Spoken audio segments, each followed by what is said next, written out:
jurnalis Kompas TV ada Michael Aryawan. Selamat malam, Mika. Jadi selain penipuan, apakah korban juga terdampak malpraktik? Tidak, Mika? Ya, selamat malam Ibrahim dan saudara. Hingga saat ini pihak Polres Bantul masih terus melakukan penyelidikan atas kasus ini.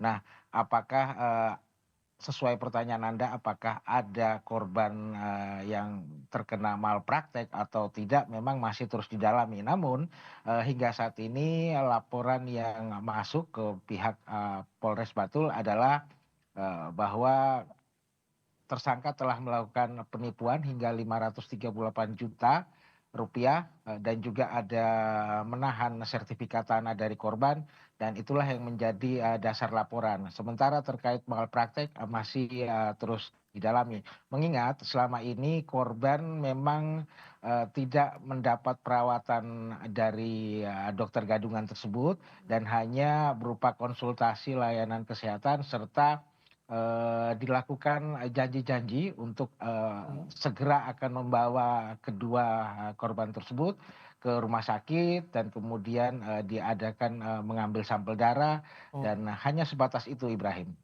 Jadi modusnya apa sampai ini pelaku bisa menipu korban? Apakah membuka praktik di sebuah klinik atau seperti apa, Mika?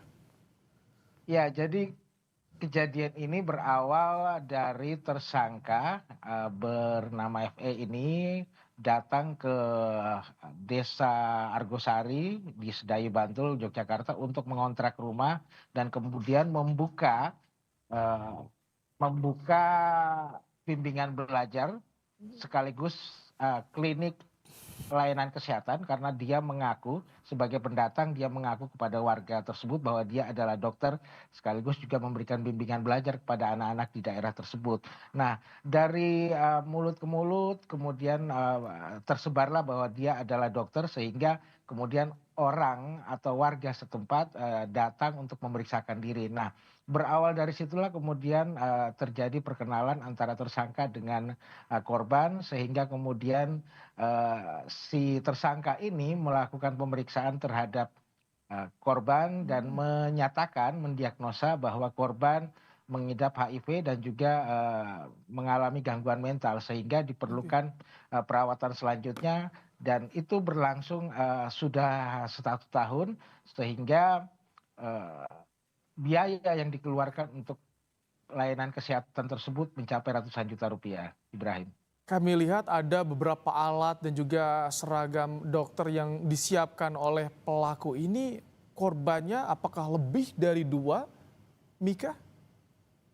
Ya, ini masih dalam pengembangan terus, masih dalam penyelidikan, mengingat klinik kesehatan yang dibuka oleh tersangka ini sejak tahun 2024 dan baru terbongkar pada 2025 ini. Si tersangka baru ditangkap oleh pihak kepolisian pada hari Jumat tanggal 5 September lalu, dan tentu saja si tersangka masih terus dimintai keterangan.